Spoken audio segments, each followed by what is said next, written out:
नमस्कार, आपका स्वागत है।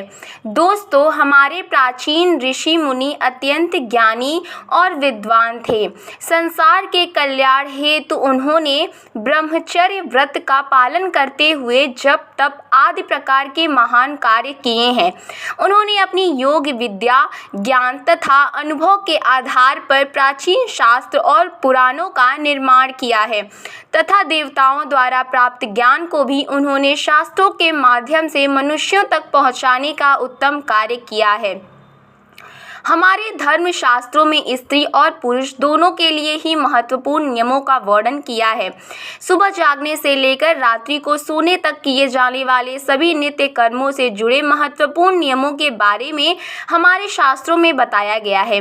एक मनुष्य को उत्तम स्वास्थ्य की प्राप्ति के लिए अपने शरीर को कैसे शुद्ध रखना है और इस शरीर को पवित्र करने के लिए नित्य कौन से कार्य करने चाहिए, इसका वर्णन भी हमारे विद्वान ऋषियों ने किया है। श्री कृष्ण कहते हैं, मनुष्य को अपने शरीर से अत्यधिक मोह नहीं करना चाहिए, किंतु उसे परमात्मा से प्राप्त इस शरीर का नाश भी नहीं करना चाहिए। कई बार मनुष्य नाना प्रकार के अनिष्ट कार्य करके अपने पवित्र शरीर को मलिन करते हैं, इसे दूषित करते हैं तथा पाप युक्त बना देते हैं, जिस कारण से शरीर में रोग उत्पन्न होते हैं, मनुष्य की आयु कम होने लगती है और उसे अकाल मृत्यु प्राप्त होती है। आज हम बात करने वाले हैं मनुष्य को अपने शरीर को पवित्र कैसे रखना है और रात्रि को सोते समय कौन से नियमों का पालन करना चाहिए। खासकर महिलाओं को इस एक महत्वपूर्ण नियम का पालन अवश्य करना चाहिए, अन्यथा जीवन में दुर्भाग्य आता है। सबसे पहली बात है कि मनुष्य को नित्य स्नान करना चाहिए। बिना स्नान किए कभी नहीं रहना चाहिए। स्नान से ही शरीर की शुद्धि होती है। स्नान करने के पश्चात ही मनुष्य देव पूजा आदि धार्मिक कार्य करने के योग्य बन जाता है। बिना स्नान किए कभी भोजन तथा पूजा पाठ नहीं करना चाहिए। बिना स्नान किए भोजन करने वाले मनुष्य के घर में लक्ष्मी का वास नहीं होता है।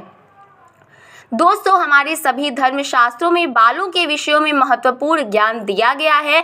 मनुष्य को अपने बालों को कैसे रखना चाहिए, किस दिन कटवाना चाहिए तथा किस दिन नहीं कटवाना चाहिए, बालों को कितना लंबा रखना श्रेष्ठ होता है और बालों से संबंधित क्या तांत्रिक कारण होते हैं, इसके बारे में शास्त्रों में बताया गया है।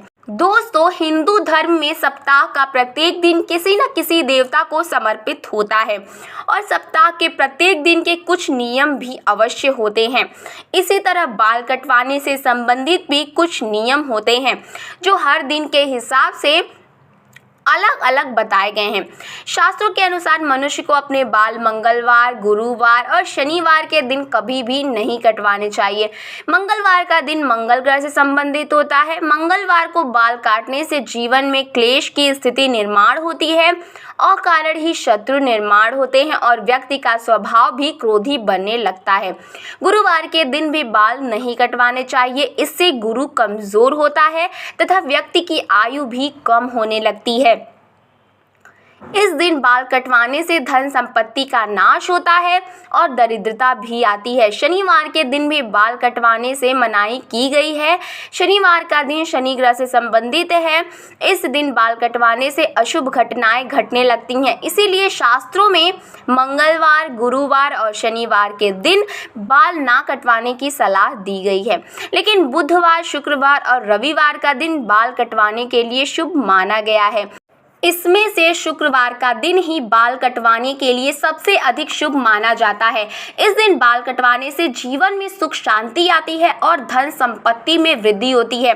दोस्तों, शास्त्रों के अनुसार वातावरण में कुछ ऐसी लहरें अर्थात सूक्ष्म ऊर्जा होती है जो हमें आंखों से नहीं दिखाई देती है।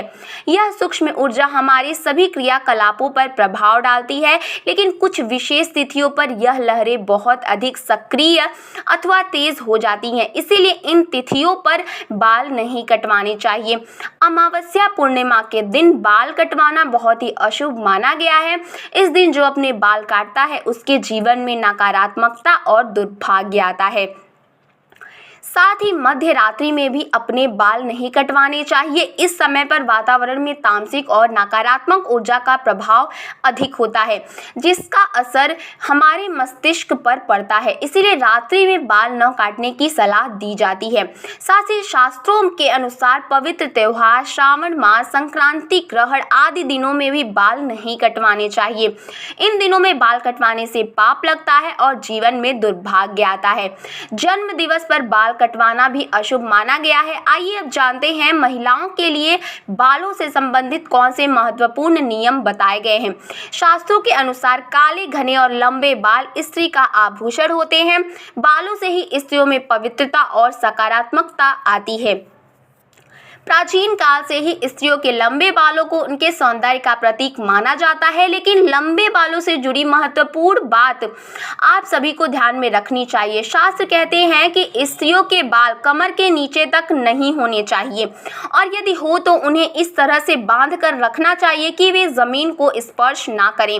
स्त्रियों के बाल बहुत ही संवेदनशील होते हैं। बाल जमीन पर टकराने से जमीन पर फैली नकारात्मक ऊर्जा बालों के माध्यम से मस्तिष्क में प्रवेश करती है, जिसके नकारात्मक परिणाम भोगने पड़ते हैं। साथ ही शास्त्रों में कहा गया है कि स्त्रियों को अपने बाल कभी भी गंदे नहीं रखना चाहिए, इससे मां लक्ष्मी रूठ जाती हैं। साथ ही स्त्रियों को मांग में सिंदूर अवश्य लगाना चाहिए, इससे स्त्रियों को सौभाग्य की प्राप्ति होती है। स्त्रियों को अपने बालों को हमेशा स्वच्छ रखना चाहिए। इसके पीछे धार्मिक कारण यह है कि बाल स्वच्छ रहने पर सिर में खुजली नहीं होती है और सिर में हमेशा खुजली करते रहना शास्त्रों में अशुभ फलदायी माना जाता है। गरुड़ पुराण में कहा गया है, जो स्त्री अपने बालों को खुजलाते हुए पूजा पाठ करती है उसकी पूजा विफल हो जाती है। स्त्रियों को दोनों हाथों से जोर जोर से अपने बाल खुजलाते हुए गुरुजनों तथा बड़े बुजुर्गों से बातें नहीं करनी चाहिए। बालों को सुलझाते समय जो बालों का गुच्छा निकलता है उसे अच्छे से फेंकें। उसे यहाँ वहाँ फेंकने पर उसका दुरुपयोग हो सकता है, क्योंकि तंत्र मंत्र साधना और जादू टोने में हमेशा लंबे बालों का उपयोग किया जाता है और इसका असर जिस व्यक्ति के बाल है उसके ऊपर पड़ता है। इसीलिए महिलाओं को हमेशा अपने बालों को संभाल कर रखना चाहिए। शास्त्रों के अनुसार मासिक धर्म के 3 दिनों तक स्त्रियों को अपने बाल नहीं धोने चाहिए, साथ ही अपने बाल भी नहीं कटवाने चाहिए। वैज्ञानिक दृष्टिकोण से देखा जाए तो मासिक धर्म के समय हमारा शरीर बहुत कमज़ोर होता है और इस समय कोई भी ऐसा काम नहीं करना चाहिए जिसमें अधिक ऊर्जा की आवश्यकता होती है। कभी भी सूर्यास्त के बाद या सूर्यास्त के समय बाल नहीं धोना चाहिए, ऐसा करना अशुभ माना जाता है। आइए अब जानते हैं स्त्री और पुरुष को कैसे सोना चाहिए। शास्त्रों के अनुसार सोते समय अपना सिर हमेशा पूर्व अथवा दक्षिण दिशा में करके ही सोना चाहिए। उत्तर अथवा पश्चिम दिशा में सिर रखकर सोना अशुभ माना गया है। दक्षिण मृत्यु की दिशा मानी जाती है। इस दिशा में अपने पैर कभी भी नहीं रखना चाहिए, इससे मृत्यु देवता यमराज का अपमान होता है। इसके पीछे वैज्ञानिक कारण यह है कि पृथ्वी के चुंबकीय ऊर्जा सतत प्रवाहित रहती है। यह चुंबकीय ऊर्जा उत्तर से दक्षिण की ओर बहती है, इसीलिए अगर आप उत्तर में पैर करके सोएंगे तो यह ऊर्जा पैरों से होकर मस्तिष्क तक जाती है। इससे रक्त का प्रवाह ठीक से होता है। साथ ही शास्त्रों में कहा गया है कि उत्तर की ओर सिर करके सोने वाले व्यक्ति के पास धन कभी नहीं आता है, उसका संपूर्ण परिश्रम व्यर्थ हो जाता है। लेकिन दक्षिण की ओर सिर करके सोने से धन संपत्ति में वृद्धि होती है। स्त्रियों को रात को सोते समय अपने बाल खुले नहीं रखने चाहिए। बालों को हमेशा ही बांध कर सोना चाहिए। बाल बांध कर सोने से ऊर्जा का संतुलन बना रहता है। बाल खुले रखकर सोने वाली स्त्री के घर में लक्ष्मी का वास नहीं रहता है और हमेशा धन से जुड़ी समस्या बनी रहती है। तो दोस्तों, इस प्रकार से हमारे शास्त्रों में स्त्री और पुरुष को सोते समय पालन किए जाने वाले महत्वपूर्ण नियमों के बारे में बताया गया है। उम्मीद है ये जानकारी आपको अच्छी लगी। कैसी लगी हमें कमेंट्स में ज़रूर बताएं और चैनल को ज़रूर सब्सक्राइब करें। धन्यवाद।